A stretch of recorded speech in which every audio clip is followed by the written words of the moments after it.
Olá, estamos dando início a mais um podcast da Vivenda da Criança, uma organização sem fins lucrativos de Parelheiros, extremo sul de São Paulo. E hoje, com muita alegria, temos um convidado super especial, que eu tenho a honra de entrevistar, estamos muito contentes, que é o Lê Maestro. Oi, Lê, prazer estar aqui com você, viu? Bom dia a todos, bom dia, Simone, o prazer é meu, você que é uma líder que a gente admira muito e que faz parte de uma rede que, na verdade, nos ajuda a gerenciar e a capacitar novos líderes. E o Vivenda da Criança é uma organização que a gente tem muito respeito, e por você também. Obrigada. Hoje o nosso papo vai ser bem interessante, que acho que é uma rede que para a Vivenda fez muito sentido. Eu costumo sempre dizer que tem uma vivenda antes da Gerando Falcões, uma vivenda depois. Eu fui da turma 2 de 2020, então, assim, foi muito interessante mesmo essa entrada, né? Eu já buscava muitos cursos de gestão, já tinha feito muitas capacitações, e quando eu entrei na Gerando Falcões, para mim era mais um curso de formação que todos nós líderes, a gente se inscreve em todos os editais, né? E aí, quando eu fui conhecendo e vendo como funcionava, os professores, né, que são tão diferenciados na Falcons, e tanta coisa bacana que a gente teve, eu me encantei. Então, de 2020 para cá, realmente a gente vem amadurecendo muito enquanto organização social também. Embora a Vivenda tenha 34 anos, a gente vem nos últimos anos numa profissionalização, isso tem feito toda a diferença.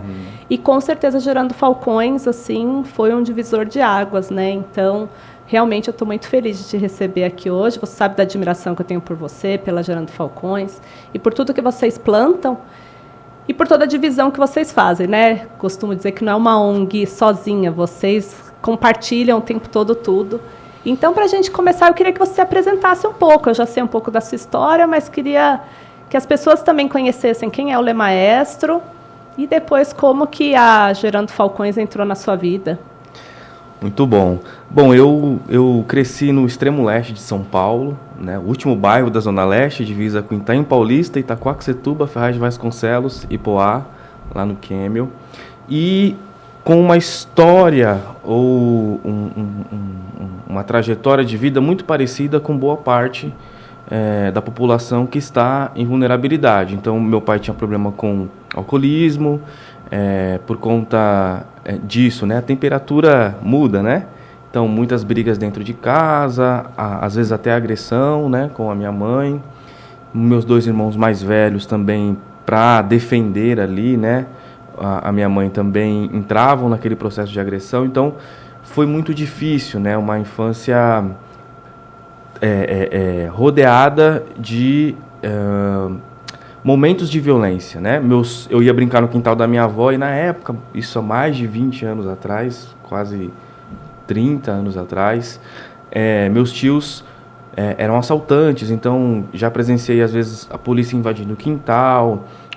O bairro que eu morava era muito violento, né? Década de 90, era um negócio bem diferente do que é hoje. Então, a gente, às vezes, entre amigos ali, criança, né? Falou, vamos lá no riozinho, vamos ver quantos corpos a gente vai contar lá hoje, né? Porque tinha muito isso. Mas aí, com 11 anos de idade, eu conheci o skate, que foi, naquele momento, para mim, uma fuga, né, positiva, porque eu saía de casa 8 horas da manhã e eu só voltava 8 horas da noite. Hoje eu entendo que era uma fuga, né? Na época eu não tinha esse entendimento.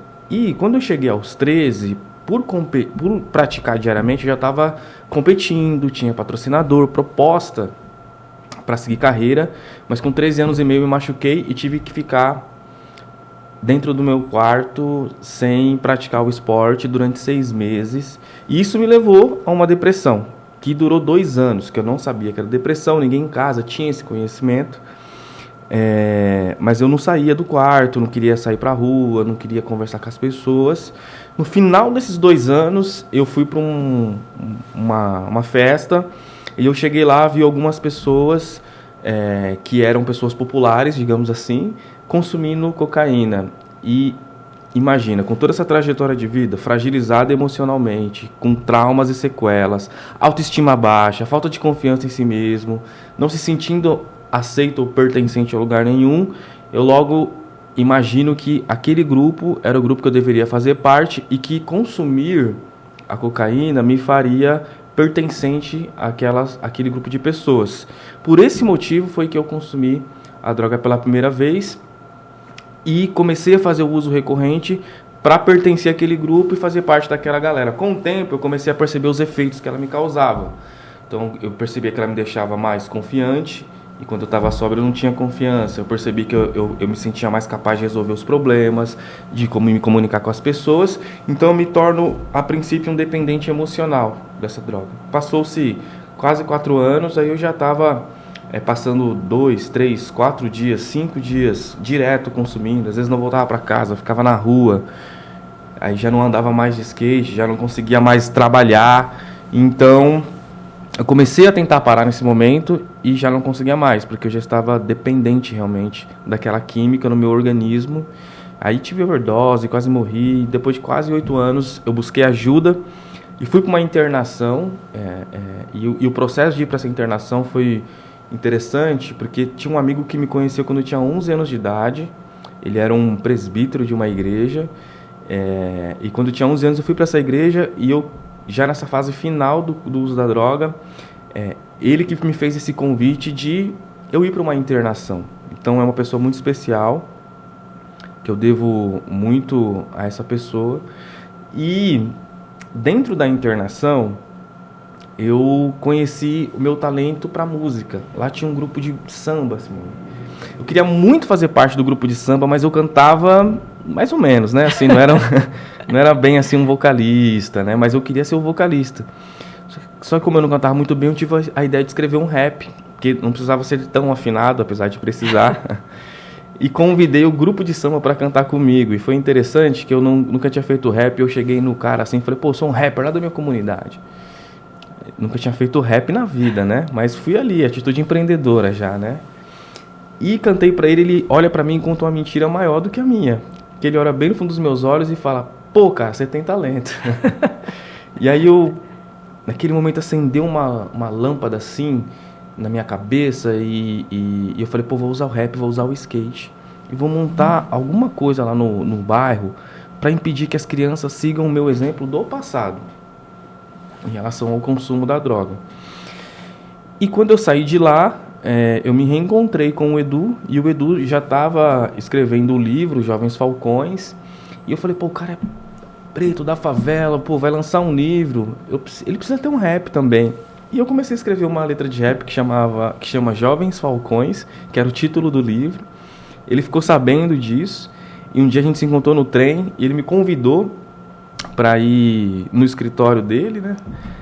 Quando a gente chegou lá, o escritório dele era uma sala de 1,5 m quadrado, sem mesa, sem cadeira, 2 puffs no chão. E quando eu terminei de cantar essa música que eu tinha feito para ele pegou uma folha de sulfite, começou a escrever um monte de coisa, bateu o papel no chão assim e falou, cara, vamos mudar o mundo.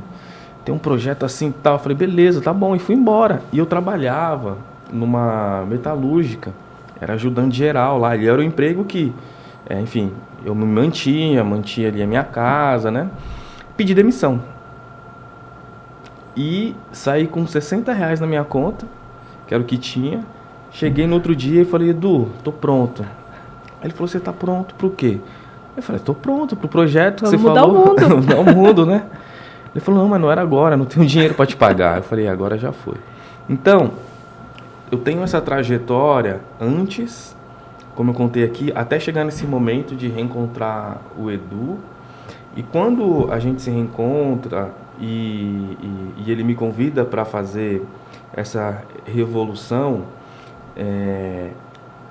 tinha 2 coisas que eu precisava trabalhar dali para frente. Assim, que uma era as minhas habilidades técnicas, porque eu não fui bem na escola, eu não lia, eu não sabia ler e escrever direito, eu não tinha me profissionalizado em nada, e tinha todas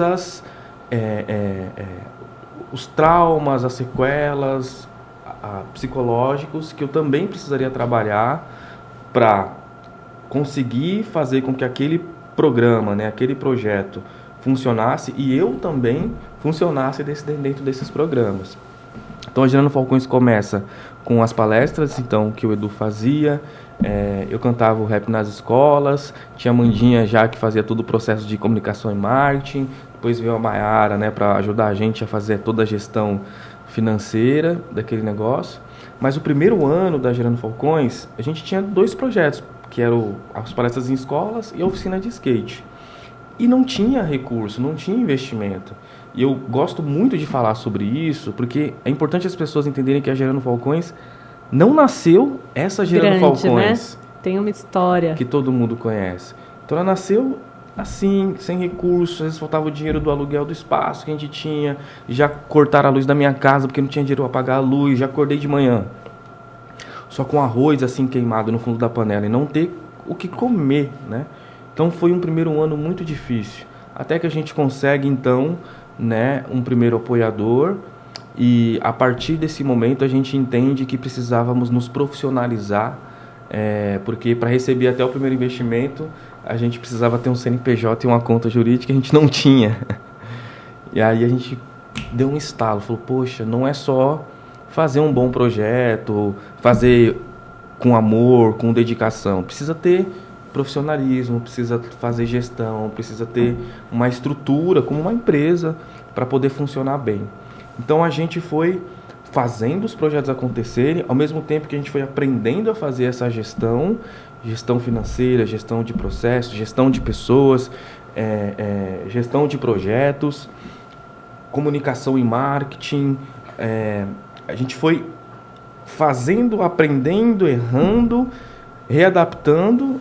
E em 4 anos, a gente tinha uma Gerando Falcões, que saiu então desse estágio inicial para um polo cultural e esportivo, uma frente de qualificação profissional, atendendo 2.000 famílias, né, na nossa região, já com algumas parcerias consolidadas e com um sistema de gestão que a gente aprendeu com a Ambev, toda essa parte de planejamento e governança que a Century também nos ajudou, com a auditoria financeira da KPMG e alguns patrocinadores.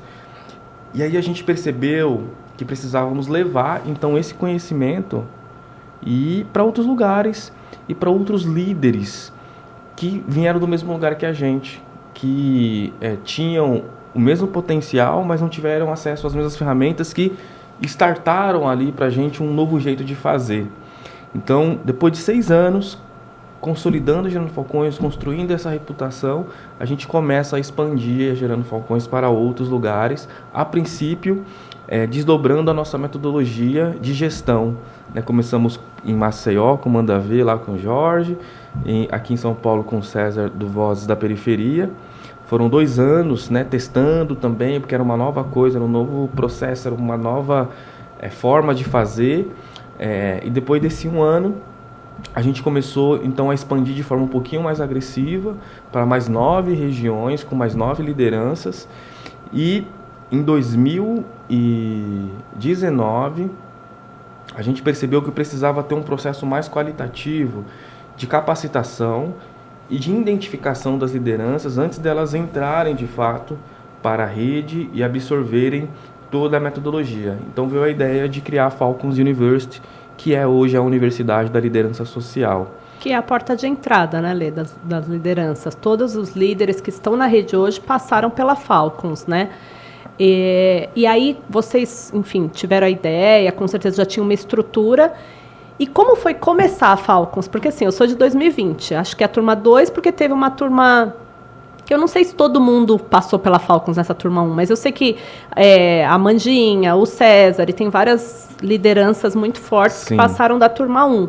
E aí tinha um processo também diferente, né? Que tinha uma imersão lá. Eu peguei a época da pandemia, então eu acho que também foi um pouco diferente. Vocês também tiveram que se readaptar, né? Mais uma vez. Mas surge a Falcons na cabeça de vocês, tipo, vamos chamar líderes e vamos passar o que a gente sabe?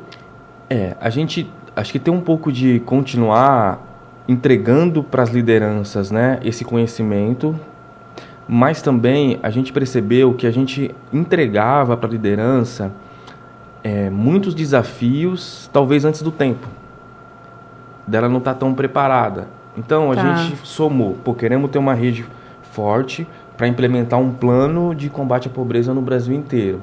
Mas também essas lideranças precisam estar melhor preparadas do ponto de vista, não da liderança social, mas do empreendedor social, do gestor social, para complementar essa fome, essa paixão de fazer o bem, de transformar vidas, com essa capacidade de gestão, de captação, de prestação de contas, de estruturação, né?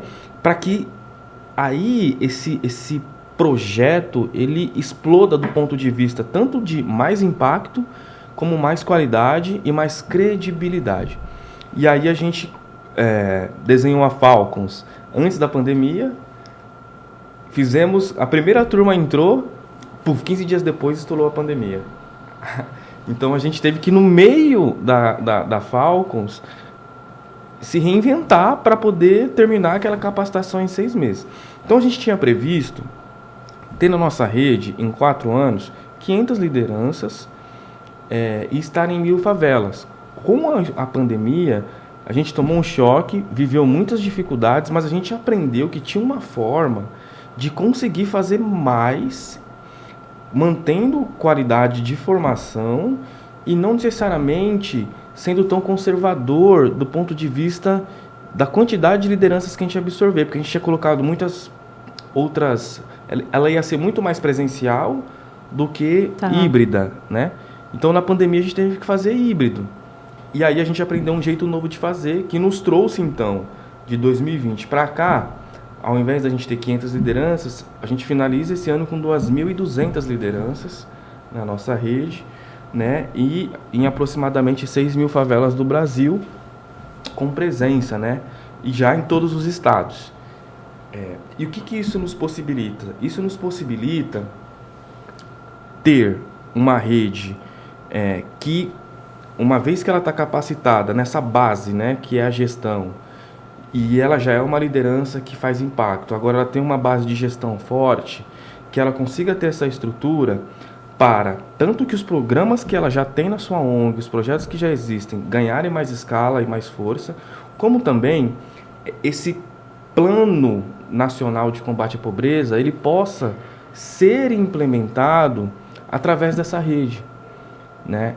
E quando a gente fala de colocar a pobreza da favela no museu, ou a pobreza dos territórios em vulnerabilidade, de pobreza no museu, é sobre a gente, uma vez que testou as tecnologias sociais que funcionam, como Favela 3D, como decolagem, como a frente socioemocional de inclusão produtiva, né? Ou seja, todas as soluções que precisam ser implementadas, né, através das organizações, em parceria com o poder público, com a iniciativa privada, nos territórios, para que isso realmente seja viável e possível.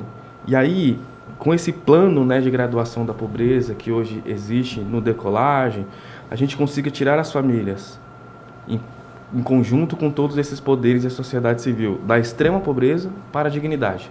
Sim. Porque o contrário, né? O Edu fala muito sobre isso. O contrário da pobreza não é riqueza, o contrário da pobreza é dignidade. E a dignidade é um lugar possível para que a gente, enquanto sociedade, poder público, iniciativa privada e ONG, consiga em conjunto trabalhar para levar toda a população.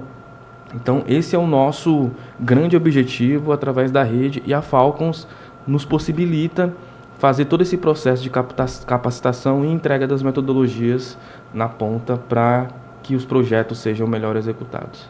Eu admiro muito na Falcons também, além da trilha técnica, que eu acho que são todos esses conhecimentos que todos nós de organização temos que ter, da captação, da comunicação, análise jurídica, todos os conteúdos, né, como eu até comecei falando de vocês, trazem pessoas muito top assim, do mercado para falar, e tem toda uma trilha técnica. Eu admiro muito e acho um grande diferencial da Falcons, que eu sempre vendo isso, que é a parte socioemocional. Né? Então, além da trilha técnica, tem a trilha socioemocional. E isso é fantástico, porque a gente percebe que o líder, muitas vezes, ele se vê solitário, o líder, muitas vezes, carrega dores dele e que se esbarram nas dores dos atendidos. Então, a gente percebe que o líder também precisa ser cuidado, né? E aí eu queria te perguntar, de onde surgiu essa ideia de trazer para um curso de gestão também é uma trilha socioemocional, do líder também olhar para ele, né? Eu sou uma defensora, que eu falo que, como você, né, líder cuida de líder, primeira pessoa que a gente lidera somos nós mesmos, então eu acredito muito nisso, que nós precisamos estar bem para poder gerir o projeto. Da onde saiu essa sacada de colocar uma trilha socioemocional? Porque sempre a gente vê muito distinto. Ou é um curso de inteligência emocional, alguma coisa, ou é um curso técnico. E vocês também mesclam isso na Falcons. Eu acho que foi até chegar na consolidação de colocar a trilha, foi uma construção que passou por experiências que a gente viveu na nossa própria trajetória, por experiências que a gente teve de não sucesso na implementação de alguns programas e por chegar ao conhecimento de parceiros que já faziam isso. Então foi uma jornada que eu vou tentar explicar aqui. Então, por exemplo, quando eu falei lá atrás, aqui, né, que quando a gente começou a Gerando Falcões, eu tinha duas coisas para trabalhar para poder chegar onde eu estou hoje, que eram as competências técnicas e as socioemocionais. Por quê? Porque quando eu deixei de usar droga, eu passei a estar sóbrio. E aí eu percebi que a droga não era o maior dos meus problemas. Mas o que tinha me levado até ela era o que realmente precisava ser tratado, trabalhado, agora que eu já não mais a consumo, para conseguir encarar os desafios de cara limpa e com isso superar também a si próprio e os desafios do dia a dia, para continuar se desenvolvendo tecnicamente, para continuar empreendendo, para continuar evoluindo também como profissional. As duas coisas, ela tem ligação, não tem como separar. Né? Se você não está bem, você não faz nada bem. Né? E se você aprende todas as competências técnicas, mas não sabe liderar a si mesmo, você também não consegue ter sucesso. Então, no primeiro momento, a gente foi se trabalhando e entendendo a importância de que a gente precisava vencer os nossos desafios emocionais para conseguir dar conta daquilo que a gente estava fazendo no dia a dia. Né? Para quem mais é dado, mais é cobrado. O Edu teve um papel muito importante nessa questão emocional, na minha trajetória, por ele estar mais fortalecido e mais à frente nesse tema, quando a gente se reencontrou. Então ele foi um grande mentor para mim, principalmente nos 4 primeiros anos da Gerando Falcões, e depois conhecendo as metodologias, eu também fui buscando outras formas de se desenvolver. E a gente tinha testado já algumas frentes de capacitação técnica e de empregabilidade, e a gente percebeu que também tinham jovens que não iam na entrevista do emprego, ou chegava na entrevista do emprego e não passava porque não conseguia olhar no olho do entrevistador. Isso aconteceu comigo. No começo, eu ia sentar na mesa de um empresário, eu não conseguia me expressar da forma que eu gostaria, porque eu achava que a pessoa, por ter ali uma condição de vida melhor do que a minha, por ter viajado vários países, ter estudado não sei na onde, por ser dono de uma empresa, ela era superior. Então, eu também vivenciei isso de ter que mas eu tenho conhecimentos aqui, eu estou empreendendo uma coisa difícil pra caramba, estou tendo sucesso aqui, então a gente pode falar de igual. Então, poxa, como que a gente vai, então, estruturar aqui uma forma, um programa, para trabalhar essas fragilidades que atrapalham ela no restante, que me atrapalha também no restante. Então, quando a gente começou a Falcons, a gente teve um primeiro parceiro, que foi a Oliveira Foundation, que nos ajudou no começo a estruturar dentro da Falcons essa trilha. Então, no primeiro semestre, a gente foi fazendo muito ali, foi uma estruturação, fazendo, aprendendo. No segundo semestre da Falcons, a gente já tinha meio que um modelo consolidado. E hoje, a gente entendeu também que são perfis diferentes e soluções diferentes que a gente precisa colocar dentro dessa jornada, porque nem todo mundo é igual. E o que funciona para um não funciona para o outro. Então a gente também foi aprimorando essa visão. Então, poxa, tem uns que gostam e se desenvolve mais numa metodologia que tem mais a ver com coach, tem outros que é mais via meditação, tem pessoas que eu conheço uma metodologia com The Rose, que é essa meditação em movimento, né, que já é uma coisa, uma educação física misturada com yoga, que eu não sei entender bem assim como é que faz. Então a gente hoje tem a trilha socioemocional como base para todos os nossos programas e a gente tem parceiros diferentes para entregar soluções que se adaptam aos perfis diferentes que a gente tem na nossa rede. E esse desenvolvimento humano, socioemocional, ele é eterno, né? É, uma busca constante, né? É uma busca constante. Então, não tem como não ter essa trilha e a evolução dessa visão e dessa metodologia dentro da nossa capacitação e dentro da nossa vida como um todo. A gente também muda com o tempo, né?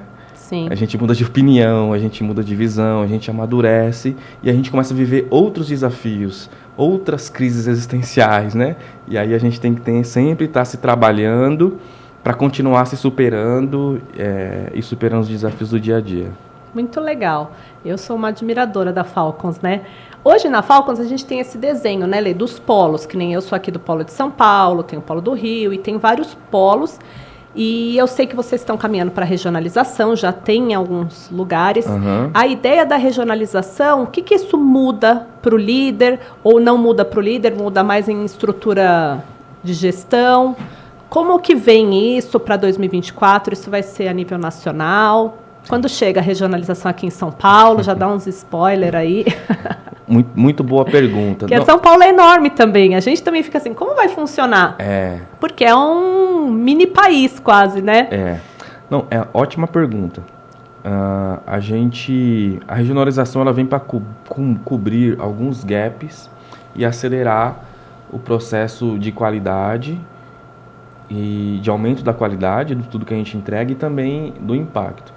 Porque se você ter 2.200 lideranças na sua base, fazendo uma gestão centralizada aqui em São Paulo, e essas ONGs espalhadas no Brasil inteiro, você perde controle, você perde qualidade, você perde proximidade, você perde a percepção real do que funciona e do que não funciona, do engajamento. Então a gente começou a regionalizar no começo desse ano. Então a gente tem uma regional no Centro-Oeste com o Flávio, do Farol na Quebrada. Temos uma regional no Nordeste 1 com a Ana Neire, da Pisada do Sertão. E a gente começou o processo tínhamos uma regional em Minas, que era o Léo que cuidava, né? Do Grito. Agora ele veio para me ajudar na gerência nacional. E a gente finalizou o processo seletivo essa semana para a regional Minas Gerais, para as regionais que vão estar no Rio e em todos os estados. São Paulo, a gente deu voltou atrás para entrevistar mais pessoas e convidar mais pessoas para esse processo, porque, como você falou, é muito grande. Então, a gente vai ter a gente aqui como uma central, estamos aqui, mas muito possivelmente a gente precisar de ter sub-regionais, Zona Leste, Zona Norte, Zona Oeste, interior, Zona litoral. Sul, interior, litoral. Então a gente vai precisar ter mais gente espalhada para fazer esse controle regionalizado por conta do tamanho de São Paulo e da quantidade de líderes que tem aqui, que é muito grande também. Mas aí a gente finaliza todo esse processo de regionais até dezembro, começa a implementação de todas as sub-regionais no ano que vem, e nós temos os polos de formação da Falcons. E a gente toma uma decisão muito importante, que é não abarcar mais novos líderes no ano que vem. Eu vi que as inscrições foram encerradas. Encerramos. Por quê? Porque a gente vai focar em fazer toda essa estruturação de processos, da implementação das sub-regionais, de desenhar bem os fluxos, os papéis e responsabilidades novos que vão surgir com essa estrutura, testar o modelo, errar, aprender, deixar toda essa rede consolidada para depois voltar a crescer o número de líderes na nossa base. Então a gente deu uma estacionada para não entrar mais novos líderes e vamos trabalhar na implementação de tudo que eu estou trazendo aqui, porque a gente lançou recentemente o nosso programa de excelência, que a gente vai focar em capacitar ainda mais as lideranças dentro dele, porque ele é uma base que te prepara tanto para fazer bem a gestão da sua ONG, como a gestão de um negócio. Sim. E a gente quer levar a rede Gerando Falcões para uma visão de ainda mais negócios sociais, para que todas as ONGs que estão na nossa base encontrem uma alternativa de captação de recursos, de fonte de renda, que não seja só a doação e a filantropia, né? Porque, infelizmente, nem todo mundo acessa a filantropia da forma que gostaria, né? E tem ONGs que estão, às vezes, em lugares tão remotos que elas não conseguem nem chegar. Sim. Mas, se a gente entrega também via capacitação, via metodologia, formas dela conseguir gerar a sua própria renda, isso é muito importante. Então, a gente vai focar em estruturar a rede para que ela esteja ainda mais forte, ainda mais consolidada para a implementação do plano de combate à pobreza e para a inserção de negócios sociais, fora tudo que a gente já tem feito, para que a gente tenha uma rede ainda mais sólida, ainda mais autônoma, ainda mais dona do seu negócio, dona da sua própria existência, né? Sim. E a gente não veja ONGs quebrando ou deixando de existir.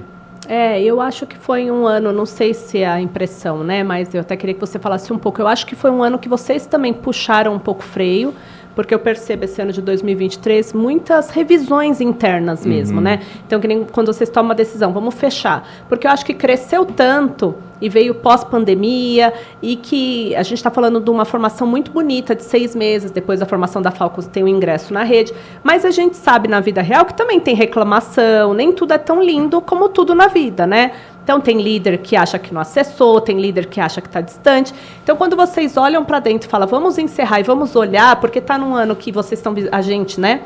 Estamos visitando todo mundo, estamos revisitando aí os processos, estamos olhando um pouco para isso. Você acha que, assim, com certeza as decisões são tomadas por fatos que vão acontecendo, mas como que foi para vocês, tipo, vamos parar tudo, vamos olhar um pouco para dentro, vamos sair, vamos visitar todo mundo. Teve um nivelamento também, que eu acho que esse ano foi legal, né, porque não fica todo mundo igual. Então, saber qual organização está no nível mais avançado, qual que está no nível mais inicial. Então, eu entendo que também faz parte, ao longo do processo, a gente nunca está 100% também certo das coisas. E, às vezes, a gente pisar no freio, olhar para dentro de novo, modificar algumas coisas e tomar algumas decisões, como nivelamento, como esse olhar, como essa... enfim, eu acho que uma reestruturação, se é que eu posso dizer assim, né? Eu falo que antes de uma coisa dar certo, vai dar muita coisa errada, né? E mesmo verdade. quando está dando certo, ainda assim alguma coisa vai estar dando errado. E quando você escolhe crescer exponencialmente, isso significa que você vai crescer de forma acelerada, num tempo menor do que o previsto, né? E com recursos também menores do que geralmente se deveria ter ou se poderia ter. Né? A gente faz muito com pouco, né? A gente vem dessa base de orçamento à base zero, né? A gente aprende isso na vida. Então, o crescimento acelerado, ele consequentemente traz também muitos pontos que ficam a melhorar ou a reestruturar ou a desenvolver. E é natural. Organizar, né, a casa de novo, né, com a mudança. É natural. E quando a Gerando Falcões tem 11 anos, né? Então, assim, sempre que você escolhe ter um novo projeto, ou crescer em número, ou até agora reestruturar, isso mexe com a sua forma de trabalho, com a forma como você está organizado para trabalhar. Então, poxa, se eu ia, por exemplo, formar mais 2.000 novos líderes, eu não vou mais, eu diminuo um esforço operacional para trazer novos líderes, mas eu tenho que reestruturar o meu time para trabalhar com as 2.200 que já estão. E a gente tomou essa decisão muito para realmente endereçar esses pontos a melhorar que a gente precisava endereçar. Então, por exemplo, comunicação. Se eu não tenho a regional, a comunicação com a rede fica centralizada. Uma comunicação centralizada, ela é pouco efetiva. porque eu não tenho capacidade operacional de falar com as 2.200 lideranças da forma que precisa. Sim. Quando eu regionalizo, eu faço, ao invés de uma central de atendimento, eu vou passar a ter 8, 9 centrais de atendimento por região, específica para os líderes que estão naquele território. Então, eu já aumento a minha qualidade e a minha capacidade de comunicar bem, do ponto de vista de ser ágil e do ponto de vista também de ser mais claro. A gente também entende que estar próximo da liderança é super importante. Eu, lá atrás, visitava todo mundo presencialmente. Sim. Até antes do líder entrar. Exato. O processo de seleção já era diferente, né? Com todo esse volume, não dá mais. Mas se eu regionalizo, eu crio capacidade de todo líder poder receber uma visita. E aí a sua ideia é voltar nesse modelo inicial? A gente vai voltar nesse modelo inicial. Aliás, já voltou. Como não vai ter o processo seletivo ano que vem, a gente, ao invés de visitar todo mundo antes de entrar, a gente vai visitar todo mundo que está na rede. Aliás, já estamos fazendo isso. Sim. Já passamos de 600 lideranças visitadas presencialmente. A gente encerra esse ano até a turma 6 e o ano que vem a gente visita a turma 7 e a turma 8. E o nosso foco total vai ser realmente em aumentar a proximidade que a gente tem, aumentar o engajamento com essa rede, principalmente com as novas lideranças que entraram agora, né, nessa fase desse ano, e conseguir identificar ainda mais pontos de melhoria para que a gente tenha, sobretudo, qualidade em continuar formando essas lideranças, para que elas consigam chegar na sua sustentabilidade e a gente também consiga desdobrar com ainda mais qualidade os nossos programas de impacto e de combate à pobreza. Então, por exemplo, hoje a gente já consegue em rede vamos finalizar o ano com aproximadamente 7.000 pessoas empregadas em rede. Isso é muito gigante. Mas se eu tenho ainda uma estrutura de processo, de gestão, de tecnologia, todas as regionais implementadas, comunicação ainda mais redondo, para quanto pode subir esse número de impacto? Se hoje Sim. eu já faço 7.000, poxa, se tudo tiver da forma como a gente gostaria que estivesse, em termos de tudo que a gente disse aqui, meu impacto aumenta ainda mais. O nosso impacto aumenta ainda mais. Então é um processo muito de olhar a qualidade para aumentar impacto, né? E já tem uma rede muito grande, 2.200 ONGs, 2.200 lideranças, é muito grande, é muito poderoso. Né? Já é maior do que muitas outras redes, inclusive de empresas, né? Sim. De franquias. Então, acho que agora é a hora de focar 100% em qualidade. E de pessoas e trabalhadores, se a gente for pegar essas 2.200 ONGs, quantos trabalhadores cada uma tem? Olha quantas pessoas que estão sendo impactadas direta e indiretamente com os nossos atendidos, né? Exatamente. É muito impacto, né? Então, impacto que a gente mensura, mas nem sabe realmente o real tamanho daquilo, né? Tem coisas que são intangíveis, que a gente não consegue materializar, assim, mas é muito impacto. Então, a gente acredita, assim, que a gente precisa continuar aprofundando nas formações, na capacitação, no aprimoramento da rede, para que o impacto aumente. Muito legal. E depois que a Falcons termina, os líderes ingressam na rede, né? Que eu falo que é um curso que não tem fim, porque aí a gente faz parte da rede.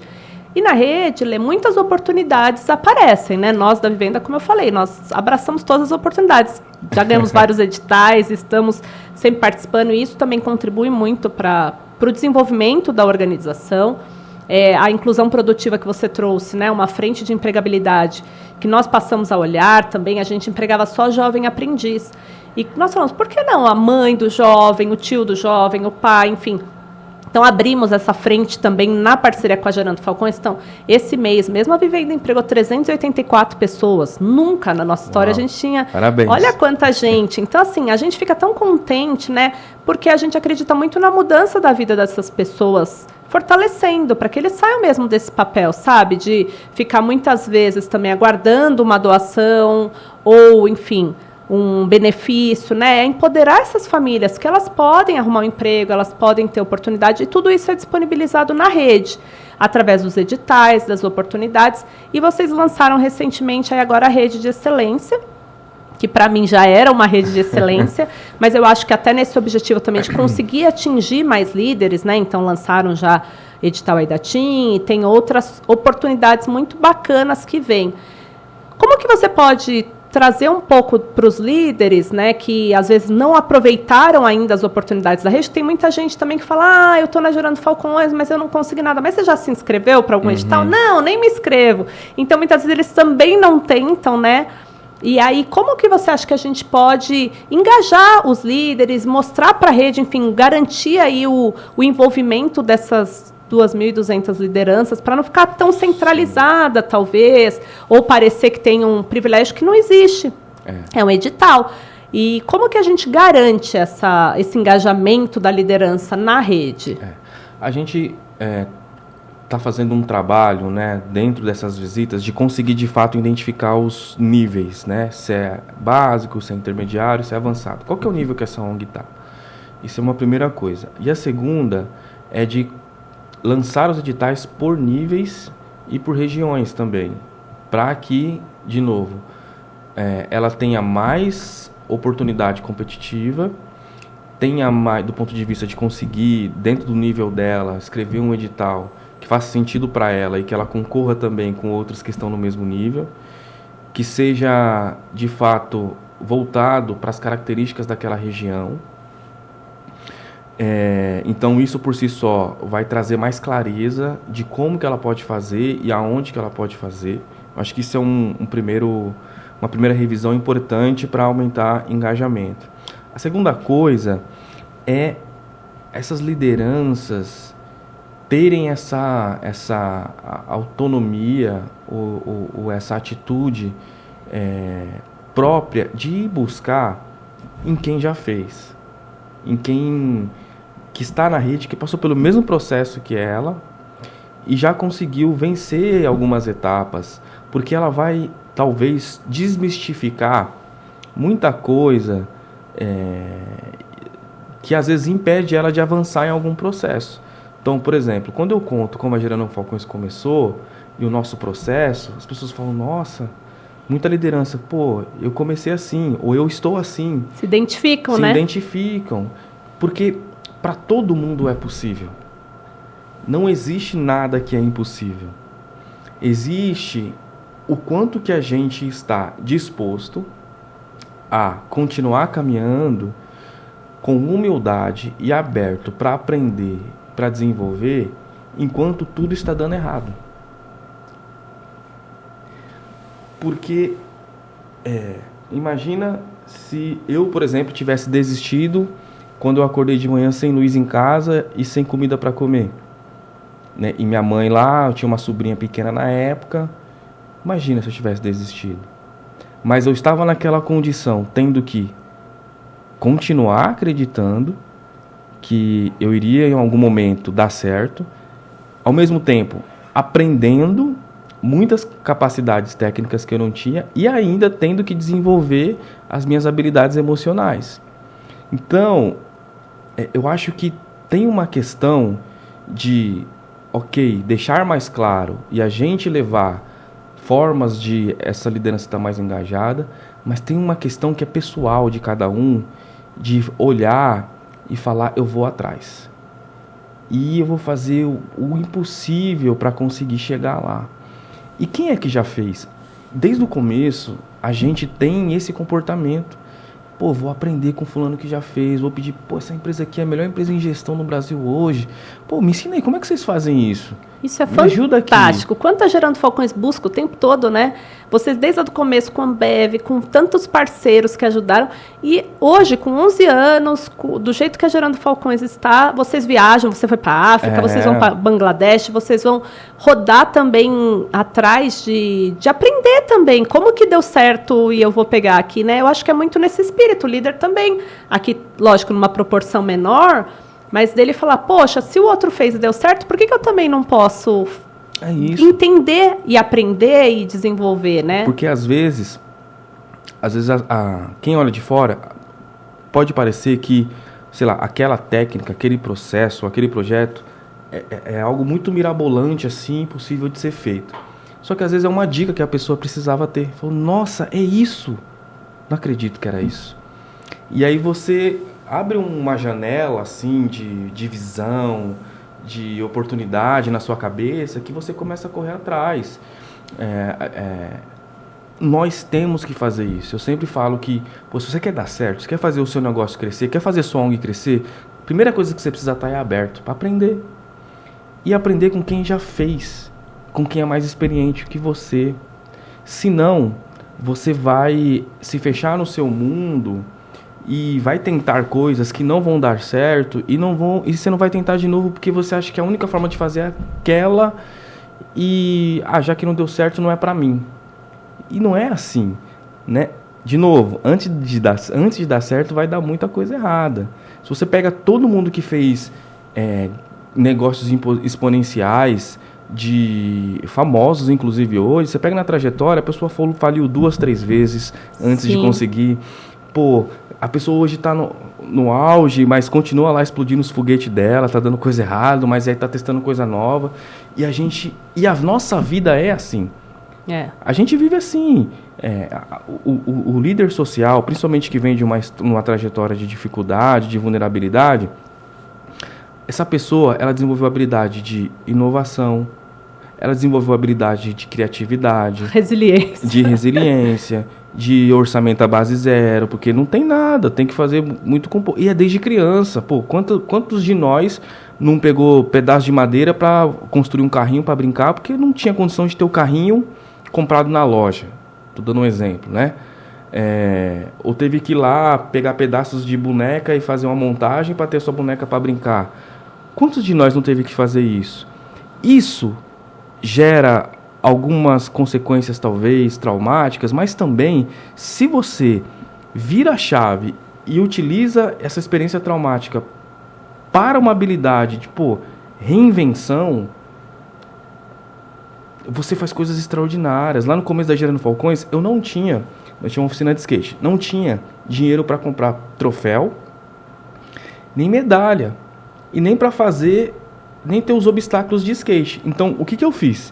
Eu peguei carteira velha de escola e essas carteiras a gente foi serrando, foi montando, pegamos, soldando e montamos rampa e palco. Não tinha troféu, não tinha dinheiro para comprar medalha. Eu tinha que fazer competição que engajava os meus alunos. O que eu fiz? Fui lá no Ferro Velho, achei troféu quebrado, peça de skate quebrada. Eu fui fazendo uma montagem assim, peguei um spray, pintei e virou troféu, virou premiação. Eu não deixei de fazer o meu campeonato porque eu não tinha o troféu e não tinha uma medalha. Eu encontrei uma forma de fazer o troféu e a medalha, de ter os meus obstáculos e fazer aquele campeonato. Isso me levou aonde? Isso me levou a entregar um resultado para chegar em outro recurso. Porque o que a liderança precisa saber, o líder de um negócio social precisa saber, é que ele não vai ter o investimento antes do resultado. É o resultado que traz o investimento. E aí, para você fazer o primeiro resultado, você vai ter que dar seu jeito, vai ter que dar seus pulos, vai ter que procurar premiação no Ferro Velho. Sabe, você vai ter que montar o seu próprio obstáculo, você vai ter que encontrar uma forma de mostrar que você sabe fazer para depois alguém apostar em você, ao contrário. Você sempre trouxe isso e faz muito sentido, né? Até pra gente, porque a gente fala, se realmente a gente não mostrar o resultado, como que alguém vai investir, vai tentar? Então, é muito importante isso. E todo mundo tem resultado, não importa se é o troféu, de que forma que aconteceu, quantas crianças vocês atendem, o tamanho da organização, todo mundo tem resultado, porque você atende. Não importa se é uma turma ou 50 turmas, você tem ali seu público, né? É isso aí. Por isso da importância de usar as metodologias até para comunicar melhor esse resultado que você já tem. De empacotar isso numa proposta, seja de captação de recurso ou num pitch, que faça sentido para quem está te recebendo, né, ali a sua ideia. É importante você conseguir ter esse sistema de gestão que olha indicador, que olha a meta, que traz dados de resultado de impacto, porque o que falta muitas vezes é o que eu trouxe aqui. A gente não ensina ninguém a ser líder social, do ponto de vista de ser liderança, de engajar pessoas, porque a maioria já tem essa liderança natural nos territórios. O que a gente faz é trazer as metodologias para que esse líder social evolua para um empreendedor social, um gestor de fato, construa ali uma estrutura que vai levar ele de uma forma diferente para a mesa de um investidor, para a captação de um recurso e até para a melhoria dos processos de implementação dos programas para ter ainda mais impacto, né? Porque o que você não pode mensurar, como é que você vai contar para alguém o que você faz, né? De que forma que você vai contar? Uma vez, uma líder me procurou e ela tem um projeto incrível, assim, um dos maiores no Brasil, e ela não captava recurso. E eu pedi para ela me mostrar como que ela apresentava o projeto dela. E ela vinha assim com uma narrativa legal, não sei o que e tal, de impacto, mostrava as fotos, os vídeos, um projeto maravilhoso. Mas no final não tinha o quanto custava aquele projeto. E toda vez que ela sentava com alguém, ela tirava um número assim da cabeça dela. E às vezes e aí teve um dia que ela sentou com um empresário grande, experiente, e o cara perguntou para ela como que ela ia fazer tudo aquilo. E ela deu um valor assim que não pagava nem as contas básicas. E o cara experiente falou: pô, mas como que você vai fazer isso? Me explica. Você tem certeza que é esse o valor? Você vai fazer tudo isso com esse valor? Ela falou: sim. Aí ele falou: pô, me explica, porque até eu quero aprender com você. Que eu vou isso é quase um milagre. Eu vou colocar isso aqui na minha empresa também. E aí, quando ela terminou de falar, esse cara falou: pô, vou te ajudar como pessoa física, mas eu não vou colocar minha empresa nem minha marca nesse programa. Por quê? O cara se consolidou, o cara se compadeceu, mas não pôs a marca dele. E aí, como pessoa física, ele doou 5 mil reais. Como empresa, ele poderia ter botado 200, 300 mil reais. Mas por que ele não pôs? Porque ela não apresentou aquele programa passando a segurança que ela ia fazer uma boa gestão do projeto, uma boa gestão financeira, uma boa prestação de contas, que ela ia conseguir mensurar os dados do impacto, mostrar a relevância e dar para esse investidor não só a garantia de que ele estava investindo num projeto sério, do ponto de vista de conseguir fazer tudo isso, como também de dar o retorno que às vezes a marca precisa, de contar o quanto que aquele recurso impactou por pessoa, por território, por região. E aí é muito importante as lideranças terem essa visão e absorverem de fato os conteúdos, as aulas, botar em prática, não deixar de fazer, ainda que faça errado, mas se você fez errado, você aprendeu como é que vai ter que fazer certo.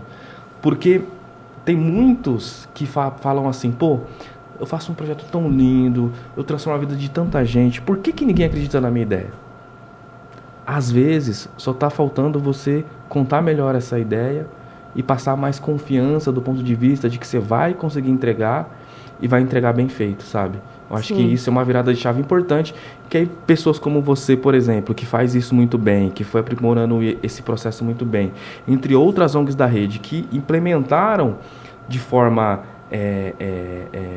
fanática isso dentro das suas organizações, estão explodindo. Você pega o Instituto Grito, por exemplo, na rede. Quando eu conheci o Grito, lá eu fui visitá-lo presencialmente, ele tinha uma sala de 2 metros quadrados e ele captava 120 reais por mês. 120 reais por mês. Nossa.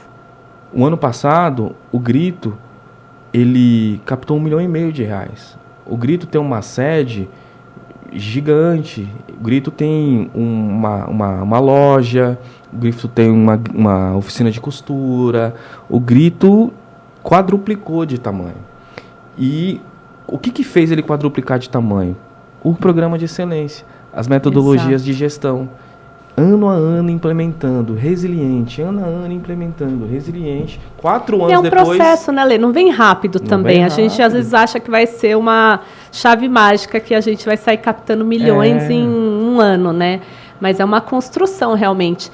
E uma frente que a gente também fala muito na GF é dessa autossustentabilidade das organizações mesmo, né? De não ficar dependendo, seja do poder público, que é o caso da Vivenda, né? A gente tem muitas parcerias com o poder público e tudo bem, é legal, mas a gente também precisa da autossustentabilidade e tantas outras organizações que a gente precisa se sustentar para poder manter toda a outra estrutura, enfim, todos os trabalhos. E a Gerando Falcões investe muito e nos ensina muito também com os negócios sociais, né? A gente tem aí projetos novos que provavelmente vão ser lançados e a gente já está participando. Teve o próprio Bazar, né? Eu cito muito o nosso exemplo da Vivenda da Criança, porque nós escrevemos o projeto, teve um pitch, apresentamos para o Edu, para mais uma banca lá de pessoas, escrevemos todo o nosso negócio social do Bazar. Quando nós apresentamos, não fomos aprovados. Mas nós fizemos o negócio acontecer, porque, na verdade, a gente, achando que estava apresentando para Gerando Falcões, toda a estrutura estava ali com a gente. Então, mesmo não sendo aprovados, que na época foi até o Léo, que ganhou com a Oportunidade, que nós concorremos na época nesse mesmo projeto, a Vivenda executou o Bazar, nós colocamos em prática. Então, assim, na verdade, é isso que você está trazendo, o conhecimento. Quando eu falei, poxa, não foi aprovado, mas o nosso negócio está aqui. Então, sentamos lá, a equipe, falando, por que a gente não vai executar? Né? E aí até conversei com a Gerando Falcões na época, falei, a gente não pode pelo menos receber um mentor? Eles podem. Então, essa coisa de, tipo, eu vou te dar o conhecimento, e nós pegamos um mentor que é amigo nosso até hoje, o Márcio, e aí ele começou a nos ajudar a estruturar o negócio, e a gente tem hoje como uma fonte de receita o Bazar, que era de um projeto que eu poderia ter feito. Não fui aprovado, rasguei o projeto e desisti. E ele aconteceu da mesma forma, mesmo sem o aporte, e hoje é uma das frentes super importantes da Vivenda. Então, tem também essa questão de mostrar para as ONGs que elas também têm que ser autossustentáveis através dos negócios sociais, né? Isso também é muito importante, né? Muito. E isso quando a gente foi para Bangladesh agora, no começo desse ano, a gente viu isso lá de uma forma avassaladora, né? Com a BRAC, por exemplo, que ela começou desde o princípio, assim, com impacto de transformação da vida das pessoas atrelado aos negócios sociais. A princípio, né, eles com microcrédito, então eles fazem um acompanhamento assim muito robusto, de fazer um diagnóstico da família, pessoa por pessoa, focar na mulher. Decolagem saiu de lá? A ideia de vocês decolagem? Inspiração para começar a construir. E, atrelado a isso, o país que não tinha filantropia, um país que não tinha empresa para se trabalhar, a economia praticamente não existia, o segundo país mais pobre do mundo. Então, o Abed, que fundou a BRAC, ele pensou, cara, qual que é a forma que eu vou fazer com que as pessoas saiam da pobreza e no meu país saia da pobreza? Com a experiência que ele tinha, né, por ser um executivo, ele entendeu que era só através de melhorar a economia do país, emprego, negócio. Então, ele começou a fazer o desenvolvimento familiar através do microcrédito. 5 galinhas, a família recebia, era rural, né? Das 5 galinhas, vai botar tantos ovos, então tinha toda uma metodologia de educação financeira, tantos ovos você vai vender, tanto desse dinheiro você vai ter que poupar, né, desenvolvendo ali um comportamento de guardar o recurso, e tanto você vai reinvestir. E encontros semanais, quinzenais, a gente foi lá para ver isso de perto. Então você pega uma família que passou dos 2 anos lá no programa, ela sai da ultra pobreza que eles chamam lá, e a gente foi numa senhora que estava com 5 mil metros de terra, 2, 3 casas dentro desse terreno, criação de galinha, de cabra, de vaca, os filhos na faculdade. E essa ONG foi evoluindo para outros negócios. Então, eles começaram a evoluir tanto que eles abriram um banco próprio, que se chama BRAC. Então, eles têm um banco, e aí, com toda uma linha de crédito e microcrédito para os pobres. Hoje existe uma pobreza urbana que cresceu, então já tem mecânica, já tem isso, já tem aquilo. Então, eles já começam também a investir nesses negócios. Eles fundaram uma universidade que é a maior do sul da Ásia, criaram escolas privadas também, públicas. Então, assim, a ONG, ela conseguiu, através dessa frente de negócios sociais, fazer um impacto altamente direto nas favelas de lá, nos territórios de pobreza, tirar essas famílias da outra pobreza e dar para elas dignidade, e trazer sustentabilidade também para a ONG. Né? O orçamento da BRAC hoje é de 1,5 bilhões de dólares ao ano. De cada 4 ou 5 pessoas que moram em Bangladesh, eles atenderam, de cada 5 pessoas, já atenderam 4 pessoas. Quase a população inteira. Bangladesh tem quase 200 milhões de pessoas. Né? É quase o tamanho de população do Brasil. Então, há algum tempo aqui, a gente já viu no varejo social, no bazar, né, que é tocado pela Maiara, essa oportunidade de ser um lugar onde capacita pessoas, né, porque tem um bazar escola, então tem jovens lá que estão aprendendo profissão, que estão se desenvolvendo habilidades técnicas, desenvolvendo habilidades socioemocionais, para depois ir para o mercado melhor preparado, e de já trazer também sustentabilidade para reinvestir esse lucro nos programas que já existem. Então a gente já vem fazendo isso há algum tempo, e lá na BRAC a gente expandiu a nossa visão e desde o meio do ano estamos se estruturando e já testando alguns programas, como o Edu tem publicado aí, né, a Asmara, para que o ano que vem a gente tenha uma força maior do ponto de vista de capacitação das ONGs para terem seus próprios negócios, como também de expandir esses negócios em rede, né? Muito e legal. conseguir fazer com que a nossa rede chegue a essa geração de renda para além da filantropia e das doações, que é super importante. Então, eu acho que esse é o futuro para as ONGs no Brasil. Eu também acho. Tem que ser autossustentabilidade, né? E eu acho que os negócios sociais vêm com força. Isso. Tem muitas frentes também, né? Em outras opções. É artesanato, é o bazar, muitas cozinhas escola também, né? Então, eu acho que tem várias frentes aí, tem muita gente se reinventando. E isso é importante também acontecer no terceiro setor. Acho que é um fortalecimento também. Com certeza. Eu tô vendo muita ONG com negócio, assim. Eu fui para Florianópolis agora e tem lá a Amo, né? Que é a ONG da Jaque, que faz parte da rede. Pô, e ela tem loja, ela tem costura, ela tem lá uma linha de sabonetes próprios junto com a filha dela. Ela faz caneca, brinde para a empresa, e ela está sustentando as contas básicas da organização dela através disso, né? E conseguindo criar impacto, né?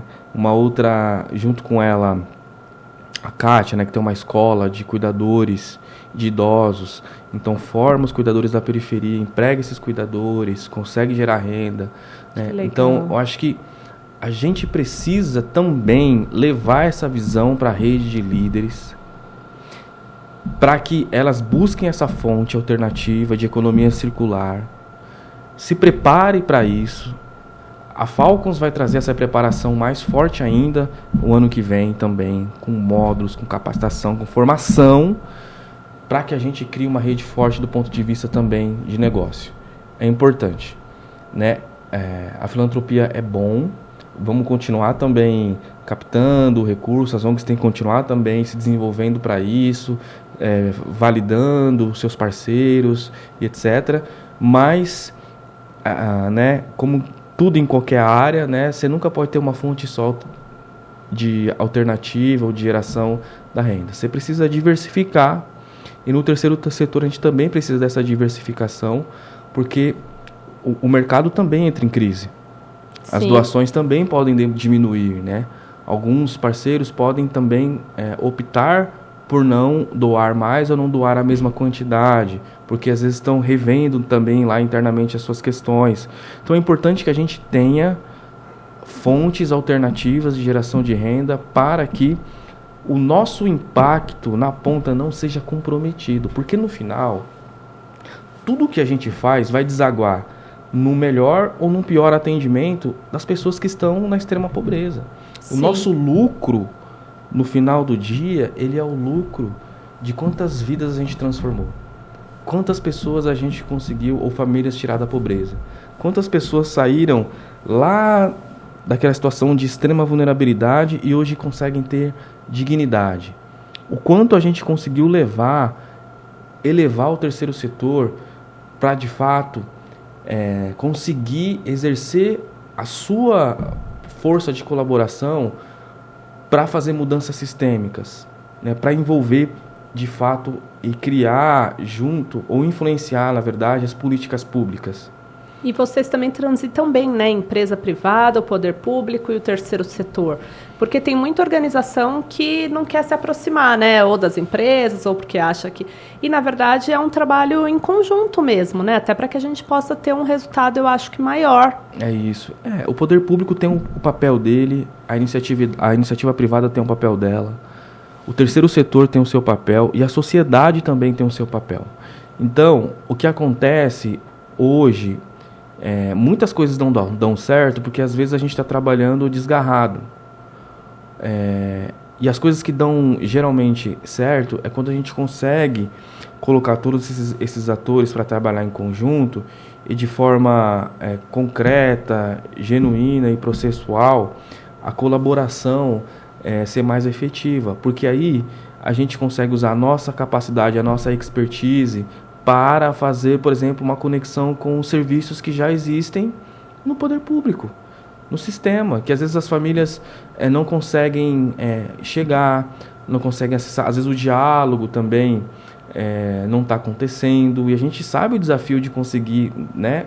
Para a gente conseguir trazer uma pessoa para um curso nosso, é um trabalho enorme. Você tem que visitar na casa, você tem que ligar, você tem que puxar. A pessoa, às vezes, não acordou num dia mal, não vai, problema em casa, família. Então, você tem que ter um acompanhamento muito próximo para engajar.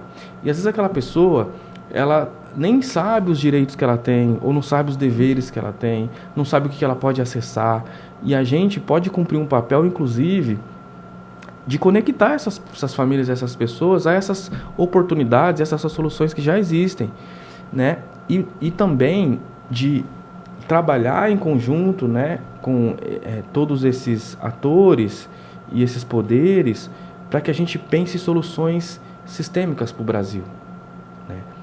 Eu falo que tem uma coisa que impede a gente de ser mais efetivo na transformação, que é a nossa incapacidade de colaborar na totalidade. Porque se a gente pega historicamente, né, como a pobreza ela surgiu, como ela foi sendo implementada, digamos assim, e como ela foi crescendo, ela se dá também por um fator de que esse sistema que implementa a pobreza, ele, para se beneficiar disso, ele cria primeiro uma divisão entre os pobres. Porque se você divide um grupo, um time, uma empresa, uma ONG, uma população, um setor, você enfraquece ele. Sim. E aí, com um setor enfraquecido, uma empresa enfraquecida, imagina você ir para uma guerra com o seu exército, você tem lá 300, 500 soldados, e no meio do caminho um soldado começa a estranhar o outro e começa a brigar entre si. Antes de chegar lá no combate, já se mataram entre si. E aí não conseguem nem vivenciar o combate, né? Lutar por aquela vitória, por aquele ideal. E isso acontece com a gente. Então a gente precisa, de fato, fomentar uma colaboração genuína, verdadeira, ao ponto de a gente conseguir conviver com as nossas indiferenças, conviver com as nossas imperfeições, de entender o papel e responsabilidade de cada um e de se ajudar para que, de forma unificada, a gente entregue uma solução para o Brasil. E aí sim, a gente vai conseguir ter um país com dignidade, porque nós não estamos se degladiando entre setores, entre projetos, entre sociedade. A gente, indiferente das nossas indiferenças, temos um ideal em comum, que é ver um país justo, digno e bom para todos viverem. Acho que é isso que a gente precisa esse no nosso país. Fortalecimento, né? Tem tanta aquela frase, juntos somos mais fortes, mas somos mesmo, né? Olê, e a Favela 3D? Ela também traz, né, o programa Decolagem, que é fantástico, e acho que vem muito desse olhar que você trouxe também, né, de realmente olhar para aquelas pessoas que estão em extrema vulnerabilidade, para essa evolução, porque muitas vezes a gente também tem esse olhar, né? A família não quer, a família não... E aí o senso comum muitas vezes julga essa família, mas às vezes não deu o suporte para que ela possa sair de alguns caminhos, né? Como que surgiu Favela 3D? Como que vocês veem o futuro aí da favela 3D? Você já imagina ela no Brasil inteiro? Em quanto tempo? Como que está esse planejamento aí da... A favela 3D surgiu alguns anos atrás dessa provocação mesmo de colocar a pobreza no museu. E aí, quando você fala de colocar a pobreza no museu, isso vai além das atividades que na época a gente entregava, que eram as atividades culturais, esportivas e de geração de renda, né? Dignidade também é moradia, também é ter saneamento básico, né? Também é ter pavimentação, né? Também é ter um lugar urbanizado, também é ter parquinho para as crianças brincarem, creche, envolve outras instâncias, né? Também é ter saúde mental, emocional Sim. e física, né? Então, a gente percebeu que, como a pobreza é multidimensional, a solução também precisa ser multidimensional. Então, começou-se a se desenhar, né, lá atrás, e a pilotar essa favela 3D dentro de 2 territórios, né, que foi na favela Marte, lá com as Valquírias, e na favela dos Sonhos, que hoje tem um Bruno, que é membro da Gerando Falcões. E de lá para cá, a gente veio também aprendendo com uma série de fatores nesse processo de implementação, o que funcionava, o que não funcionava, o que dependia mais da ONG, o que dependia mais do poder público, o que era mais iniciativa privada, que tipo de acompanhamento, ou que tipo de desenvolvimento que essa família, ou que esses membros da família precisavam. Então foi uma série de testes, muito sucesso, muitos aprendizados, né? E agora a gente chega num lugar de começar, de fato, a levar isso para outros territórios, né? De forma um pouco mais consolidada, né? Então teve Marte, teve Sonhos, já Rio de Janeiro já vem há um bom tempo, Vergel do Lago também há um bom tempo, Maceió, já tem mais favelas acontecendo aqui em São Paulo, como Haiti, tem Guarulhos para começar, já tem favela do Inferninho lá em Fortaleza. Mas o programa em si, ele depende muito da capacidade operacional das ONGs, depende muito dessa colaboração com o poder público, né? E depende muito também desse investimento, né, de iniciativa privada para ele poder acontecer, né? E o Decolagem está dentro disso porque ele é o coração, porque o Decolagem ele trabalha a transformação do indivíduo, da família, para se conectar a soluções que o programa, né, com toda essa parceria entre poder público, iniciativa privada e a ONG, oferece. Porque a gente volta na nossa discussão do líder. E a família é a mesma coisa. Então, como que ele vai acessar melhor oportunidades de geração de renda?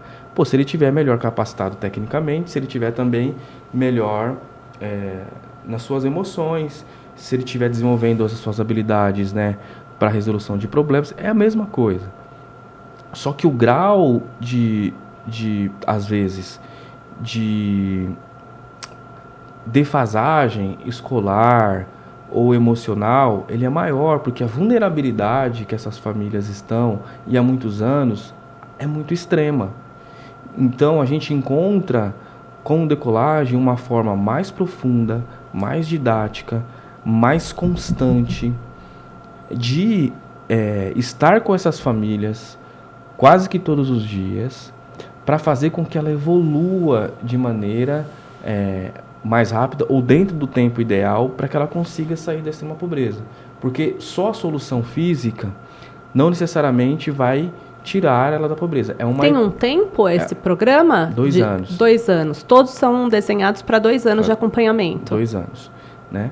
Então, acompanhada a transformação física, tem que ter a transformação humana. E aí as duas coisas fazem essa família chegar na dignidade e não estar mais na extrema pobreza.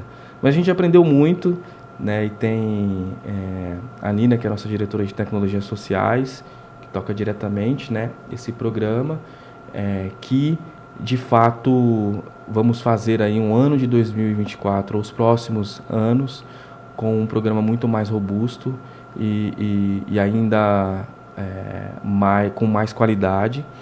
Porém, a expansão que a gente está prevendo maior é do Decolagem. Tá. Para que a gente consiga capacitar mais ONGs da rede para elas conseguirem, através das suas organizações, nos seus territórios, aplicarem esse programa Decolagem com as famílias que elas já atendem.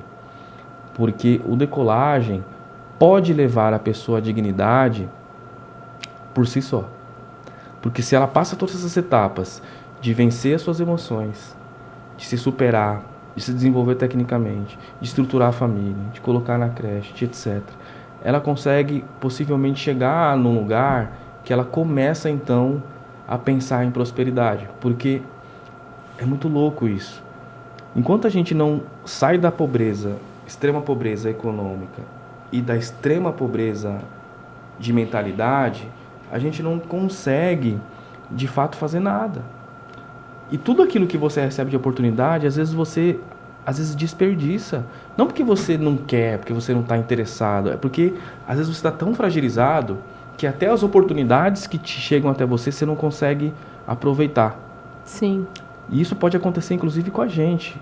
Por isso da importância de ter esse trabalho próximo para levar todo mundo, inclusive, a uma capacidade psicológica e de mentalidade para dali para frente falar, poxa, eu posso fazer isso, eu posso ter isso, eu posso fazer assim, eu consigo chegar lá. E aí ela também consegue percorrer um caminho mais autônomo de construção da sua emancipação e da sua dignidade. Muito legal. Lê, como você vê a Gerando Falcões daqui 5, 10 anos? Aonde nós vamos chegar com tudo isso?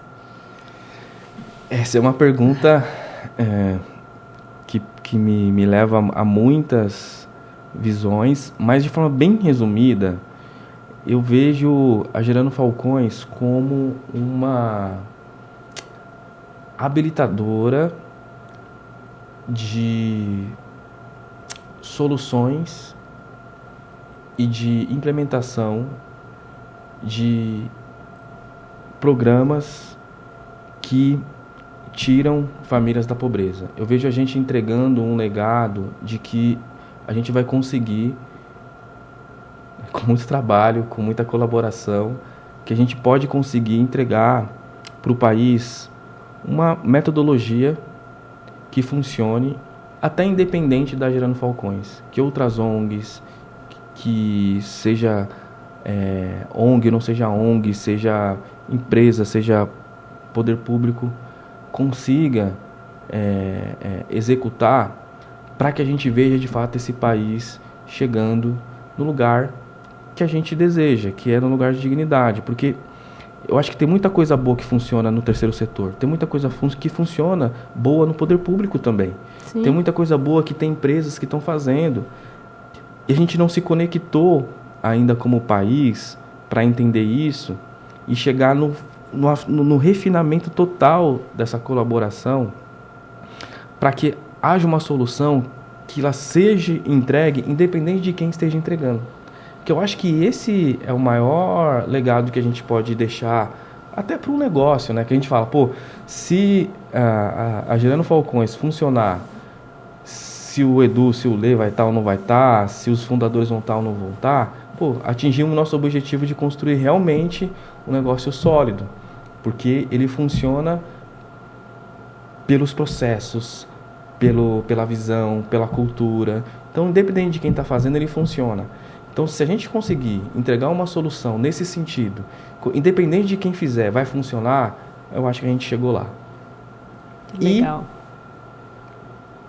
o que a gente quer aí para o terceiro setor diretamente é entregar realmente para o terceiro setor, elevar o terceiro setor de papel, do ponto de vista das ONGs terem a sua autonomia de geração de renda, focando muito em negócios de impacto social.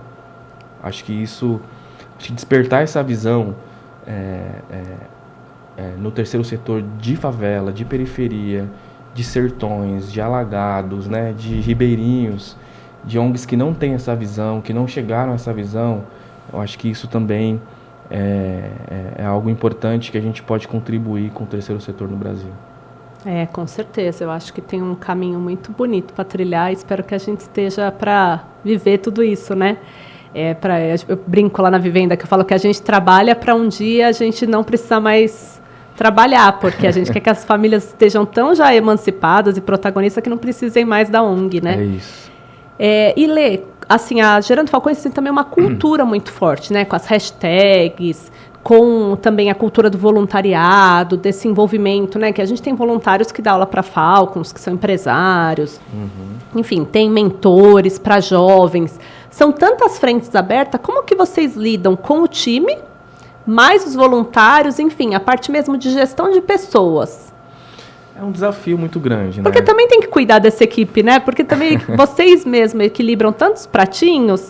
E como que o Lê Maestro também cuida da inteligência emocional? Como que você vai liderar uma equipe se você também... Tudo aquilo que a gente fala, né? Na teoria, muitas vezes você viaja o Brasil inteiro, você também não para. Então, como olhar para esse seu time? Como olhar para você? Como garantir que tanto o voluntário como o funcionário, enfim, as pessoas também que estão à frente... se mantenham com uma saúde mental aí em equilíbrio em dias tão difíceis, né, também. Eu acho que esse é um desafio grande de qualquer organização, seja social ou empresa. É o desafio natural, né? Acho que primeiro, a gente tem uma área, né, de RH bastante consolidada na Gerando Falcões e que prevê ali todos os cuidados que hoje se exigem, né, de forma tradicional, digamos assim, né? Então, todos os cuidados. De treinamento, né? Porque a cultura é muito forte e isso é sentido, né? De treinamento, dos benefícios, de poder oferecer um plano de saúde. Então, a Gerando Falcões conseguiu chegar nesse lugar de poder ter esse tipo de benefício para que, nesse sentido, a gente também tenha mais esse cuidado, né? Consiga ter esse cuidado. Mas eu acho que tem uma outra coisa que aí envolve muito o quanto a gente consegue, sobretudo depois da pandemia, também se autogerenciar. Então, eu acho que o que a gente precisa fazer é que as pessoas também consigam ter esse autogerenciamento. E ter um diário de bordo, né? E cumprir esse diário de bordo, né? Então, você cobra isso do seu time? Você fica em cima? Eu fico em cima do ponto de vista aí. Eu tenho uma dificuldade maior de dar esse exemplo por conta das viagens, mas eu tento. Então, onde eu tento ir na academia. Às vezes você vê que eu posto e tal, e às vezes eu tô postando nem para falar que eu tô na academia, às vezes até para incentivar as lideranças também. Porque é isso, se a gente não se cuidar, a gente não consegue estar bem para exercer o nosso papel, a nossa função. Então, todo esse processo, inclusive, que a gente está fazendo de regionalizar, de descentralizar e etc., isso vai me possibilitar também fazer uma melhor gestão do meu tempo. Eu vou ter mais suporte do ponto de vista de rede, nacionalmente, para eu ainda mais conseguir dar esse exemplo. Então, eu tenho na minha agenda hoje, 6 da manhã, o meu compromisso é fechado, de 6 às 7 academia. Então está na minha agenda, né? A menina que me ajuda com isso me cobra, deixa lá, para cumprir isso. Porque senão, às vezes a gente começa a transferir até para o nosso trabalho uma coisa que às vezes a gente também não faz tão bem feito, que é gerenciar o nosso tempo. E muitas vezes eu vejo o líder também que ele se ocupa de domingo a domingo, achando que é muito bom porque ele está super se dedicando ao projeto. E eu já falo, não, gente, você pode descansar no domingo, você tem família, você tem que estar lá com... Eu vejo você posta às vezes com seu sobrinho, dando risada, porque a criança faz graça, vivendo, né? A gente também tem uma vida. O líder também é um ser humano. Então, eu sou muito defensora também de, gente, tem que dar o break, tem que chegar 1h da noite, desliga e desconecta. E muitas lideranças moram na comunidade. Então, é aquele que todo mundo bate lá na sua porta a hora que for, o dia que for, é sábado, é domingo, é de noite, de madrugada. E eu acho que eu me preocupo muito, né, com esse cuidado mesmo com a saúde mental, porque eu falo, você tem que parar um sábado, você tem que parar. Às vezes as pessoas não sabem nem o que almoçaram, porque é isso, come ou na frente do computador, ou come transitando de algum lugar, e esse parar e cuidar também faz parte, né, da saúde mental, e é tão importante quanto, porque não é que você é mais produtivo se você trabalhar de domingo a domingo. Muitas vezes você tem que fazer uma boa gestão do tempo para parar, se olhar também, isso às e vezes isso é tem fundamental, a ver com a questão, né? tem a ver com a questão socioemocional, porque muitas das pessoas, e eu falo porque eu também já fiz isso, se eu não tomar cuidado eu também faço isso, é porque tem uma questão de centralização muito forte. Às vezes não consegue delegar, não confia que o outro vai fazer como ele mesmo está fazendo. Sim. Às vezes é um medo inconsciente de perder posição, de ser menos relevante, né? Então, eu já tive experiência assim, de pessoa, pô, tô sobrecarregado, preciso de mais pessoas. Aí você bota lá mais... Tá bom, vamos botar aqui mais 2, 3 pessoas. E a pessoa continua fazendo a mesma coisa que ela fazia com as 2, 3 pessoas lá, porque ela não dá a função para o outro fazer. Então tem um pouco disso também. Por isso que eu falo, a gente tem que tomar um cuidado, que tem que ter esse meio a meio. Tem que ter o quanto você, como empresa ou como gestor, você oferece condições melhores de trabalho e o quanto você também entende que existe ali talvez um pouco de centralização, um pouco de falta de confiança, um pouco disso que você está falando. Eu teve uma época que eu trabalhava de domingo a domingo na Gerando Falcões e ninguém me obrigava a fazer isso, mas eu não queria deixar de fazer algumas coisas. A Gerando Falcões começou a crescer e eu não queria abrir mão de algumas coisas que eu fazia. Então lembra que eu comecei dando aula? Depois a gente montou um polo de cultura e de esporte e tinha lá os MCs pela educação, que era o show que eu fazia nas escolas. Então eu fazia de segunda, terça e quinta, terça, quarta e quinta, show nas escolas. Sexta-feira, preparação do polo. No sábado eu ia lá coordenar o polo. Para não deixar de dar minha aula, eu mudei a minha aula do sábado para o domingo, para eu dar aula no domingo. E na segunda eu estava em reunião de gestão, porque eu não queria deixar de fazer nada, não queria que outro fizesse. E aí eu fui aprendendo, eu preciso formar sucessores, eu preciso ter outros que vão fazer o que eu faço hoje para eu poder fazer outra coisa e para realmente poder me dedicar a mim mesmo. Esse exercício que a gente está fazendo de aprimoramento da rede, de ter regionalização, de dar um break, não vamos por mais líderes, vamos trabalhar com os que já estão, também vem por isso, né? Porque eu viajo muito, mas talvez eu estou viajando hoje mais do que deveria porque não tem toda essa consolidação ainda dessa rede. E isso vai me trazer também um pouco de qualidade. Eu tenho muita qualidade de vida, né? Vai me trazer ainda mais qualidade de vida. Eu acho que a gente tem que tomar um cuidado, porque senão parece que tudo é culpa do líder, ou culpa da empresa, ou é culpa do colaborador. Temos que fazer essa balança. Sim. E olhar caso a caso, às vezes, né? Área a área, para entender aonde realmente está a sobrecarga, né? Se é nas funções que estão sendo e nos programas que estão sendo estabelecidos, ou se falta um pouco dessa habilidade de centralizar, de delegar, de também ter essa rotina sua, de se cuidar, de comer bem, enfim. Sim, muito legal. Lê, que mensagem final aí você deixaria para os líderes, o pessoal que está na rede hoje, com certeza vão te ouvir, e você sempre inspira tanto, né? Acho que você é o exemplo dos todos os líderes. Você participa das imersões, você sempre está muito presente. Até por isso eu acho que você vive essa vida tão louca, porque você faz questão, né, de se fazer presente. Isso é muito legal, isso é uma referência. E que mensagem você deixaria para os líderes que estão aqui nos escutando? Bom, é um pouco repetitivo, mas é fundamental. E é essencial que as lideranças continuem acreditando nisso, ou voltem a acreditar nisso, ou passem a acreditar nisso.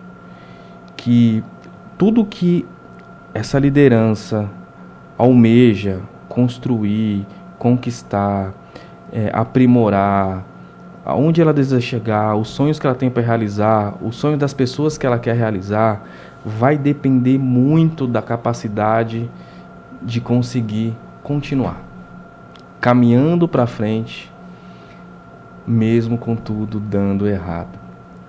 Porque a grande ilusão que a gente pode criar na nossa cabeça é que aqueles que conseguiram porque são mais especiais, são mais inteligentes ou são mais capazes, ou deram muita sorte. E eu afirmo que todos que conseguiram foram os que foram mais persistentes, mais resilientes, que continuaram avançando mesmo quando foram humilhados, mesmo quando foram xingados, mesmo quando foram levantados falsos contra essas pessoas, mesmo quando elas quebraram, quando elas faliram, quando elas tiveram tudo por água abaixo, ela conseguiu ter essa capacidade de se levantar, sacudir a poeira, superar aquele período depressivo e continuar caminhando para frente. Não tem outra forma de você conseguir crescer, evoluir, realizar sonho. Nada nessa vida se não for por meio disso. E se você fizer um atalho, você vai conquistar e você vai perder. Porque coisa sólida se constrói com trabalho duro, se constrói com constância, se constrói... A solidez, ela vem com melhoria de processos, com fazer do jeito correto, com ter honestidade naquilo que você está fazendo. Senão você constrói uma casa na areia.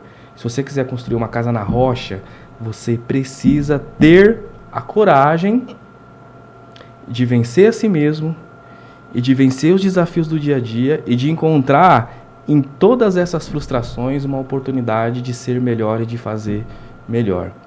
Não existe outra forma. Então, líder, foi assim que eu construí a minha jornada. Foi assim que os grandes empreendedores construíram a sua jornada e não existe segredo. O segredo é continuar além das circunstâncias. Esse é o recado que eu tenho para deixar para todo mundo. Muito legal, muito legal. Eu acho que a gente tem tantas hashtags, tem que subir uma aí, Orgulho de CGF, né, para a gente da rede conseguir mostrar mesmo, porque eu falo, né, para a Vivenda, como eu iniciei falando hoje, fez muita diferença de 2020 para cá, tantas oportunidades, eu trouxe aqui uma do negócio social que não deu certo, assim, não passamos no edital, mas deu super certo, tantas frentes, a empregabilidade, né, inclusão produtiva, outros editais, então, assim, todo o conhecimento, e você sempre fala muito, né, tem que treinar, treino, e acho que é muito isso, a gente colocar as coisas também em prática, né, eu falo muito para os líderes aqui do Polo de São Paulo, que se o conhecimento que eles tiverem na Falcons, eles não colocarem em prática na organização deles, aí foi só um conhecimento vazio, aí depois eu vou falar assim, participei da Falcons, e nem foi tudo isso. Mas quem realmente estiver disposto a ter essa persistência, a não desistir, a colocar em prática, a gente sabe que dá certo, né, Lê? Deu certo com a Gerando Falcões e com tantas organizações da rede. Então, eu fico muito feliz mesmo em fazer parte. Eu falo que eu sou da Vivenda, mas sou do Gerando Falcões, e eu acho que é uma rede que a gente sente nossa. Então, é muito legal a gente poder participar de tantas frentes que vocês abrem e tanto aprendizado mesmo, né? Porque eu acho que é muito isso. Desde lá da Falcons, eu sempre coloquei tudo em prática. Cada aula que tinha, eu trazia para o time, a gente revisitava alguns processos que a gente tinha, a gente melhorava o que já tinha, a gente lançava, né, implantava o que nós não tínhamos.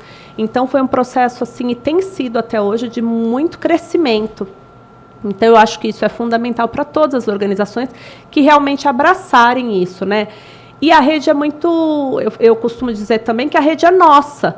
Porque, às vezes, fica também... A gente não pode ficar num papel, eu que estou do lado de cá, esperando ganhar da Gerando Falcões. Senão, a gente fica muito num papel muito passivo, né? E eu falo, gente, a rede somos nós. Então, visitar outras organizações, aprender o que o outro está fazendo e todo esse potencial que a rede tem... Eu acho que é fundamental também que os líderes abracem isso, né? Porque eu falo, gente, não adianta esperar só, eu quero que a Gerando Falcões me dê o dinheiro para eu ser acelerado, que hoje não tem mais esse processo, ou eu me frustro porque eu queria que ele... Não, eu falo, a faca e o queijo está nas nossas mãos. Então, a própria rede se retroalimenta, né? Eu acho que a gente aprende tanto, tem organizações, todas elas têm sempre muito o que ensinar e a gente muito o que aprender. Então, acho que esse também, né, Lê? Acho que é um momento que as organizações também precisam se fortalecer enquanto rede mesmo e fazer com que a rede, eu falo, a rede é bem o desenho de uma rede mesmo, né? Ela vai sendo construída com várias pessoas. Então, isso também eu acho que eu sempre levo muito para as lideranças, para a gente também não ficar num papel esperando receber só alguma coisa. É essa construção, essa busca que também eu acho que faz toda a diferença, né? Com certeza. Se não colocar em prática... nada acontece. Aí vai ser um conhecimento que vai embora, né? Exato. E eu queria muito te agradecer, e dizer também da admiração que a gente tem, do carinho que a gente tem por você, pelo Vivenda, por tudo que vocês fazem pelo território de vocês, por tudo que vocês fazem pela rede. A gente tem realmente muita admiração, muita gratidão, e eu sei que eu estou te devendo uma visita. Sim, mas dia 2 de dezembro, no nosso almoço. Em breve estarei lá para a gente celebrar junto tudo que a gente também tem construído e impactado junto aqui em São Paulo. Então, estamos muito juntos, conta sempre comigo e vamos que dá. Muito obrigada. Eu sou gratidão também, né? Queria te agradecer sua disponibilidade, que eu sei que sua agenda é concorrida e você se disponibilizou a vir aqui. Para mim é muito legal esse papo, mesmo que a gente já tenha conversado muitas vezes, mas te ouvir é sempre inspirador. Eu acho que a gente sempre aprende muito. E ficar mesmo esse convite para que as outras organizações coloquem tudo em prática e contem com a gente. Né? Eu acho que a gente tem muito essa hashtag do Tamo Junto e Tamo Junto mesmo, porque um aprende com o outro. E obrigada por acreditar nas organizações, obrigada por compartilhar os conhecimentos, né, que vocês podiam também crescer só gerando falcões. E vocês estão sempre compartilhando, então para a gente é motivo de muito orgulho falar que a gente faz parte da rede Gerando Falcões. Muito obrigada, viu, Lê? Tamo junto. Valeu, Si. Obrigada. Gente, a gente está finalizando aqui o Pode Mobilizar de hoje com a presença do cofundador da Gerando Falcões, o Lê Maestro. E até já. Muito obrigada.